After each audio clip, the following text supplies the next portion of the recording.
పాదానికి 3 ముళ్ళే ఎందుకు అన్న విషయం గురించి తెలుసుకుందాము. అయితే చాలా వరకు ఇప్పుడు చాలా పెళ్ళిళ్ళలో చూస్తుంటాము, ఎక్కడ చూసినా కానీ 3 ముళ్ళే వేయడము అనవైతిగా ఉంది. అసలు ఈ 3 ముళ్ళే ఎందుకు అన్న విషయం గురించి తెలుసుకుందాం.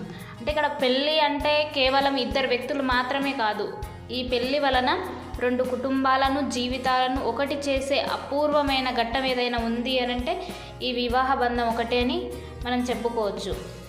ఇప్పుడంటే పెళ్ళికి 5 గంటల్లోనే పూర్తి చేస్తున్నారు, కానీ పూర్వం రోజుల్లో పెళ్ళి అంటే 5 రోజుల పండగలాగా చేసుకునేవారు.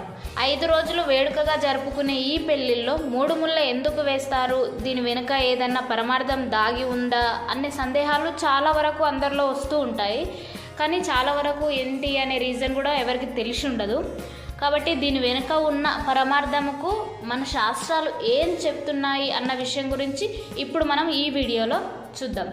అయితే అంతకంటే ముందు నా చిన్న రిక్వెస్ట్ ఏంటి అని అంటే, మీకు గనంగా నా వీడియోస్ నచ్చినట్టు అనిపిస్తే ఒక లైక్ అండ్ కామెంట్ చేయండి. ఎందుకు అని అంటే ఈ వీడియోస్ వేరే వాళ్ళకు మంచి ఇన్ఫర్మేషన్ రీచ్ అవ్వడం కోసమని లైక్ అండ్ కామెంట్ చేయండి అని రిక్వెస్ట్ చేస్తున్నాను. అలాగే ఇలాంటి మరెన్నో వీడియోస్ కోసమని మా ఛానల్ని సబ్స్క్రైబ్ చేసుకోండి. ఇప్పుడు మనం వీడియోలోకి వెళ్తే, మన హిందూ సాంప్రదాయంలో 3 అనే సంఖ్య ఓ ప్రధానమైనటువంటి పాత్రను పోషిస్తుంది.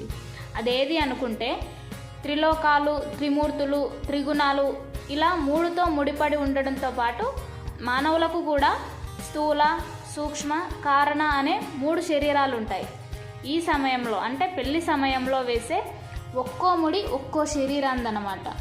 వధూవరులు కేవలం బాహ్య శరీరంతో మాత్రమే కాకుండా మొత్తం 3 శరీరాలతో కలిసిమెలిసి ఉండాలనే ఉద్దేశంతోనే ఈ 3 ముళ్ళు వేస్తారని మన హిందూ ధర్మం ప్రకారం శాస్త్రాలు చెబుతున్నాయి.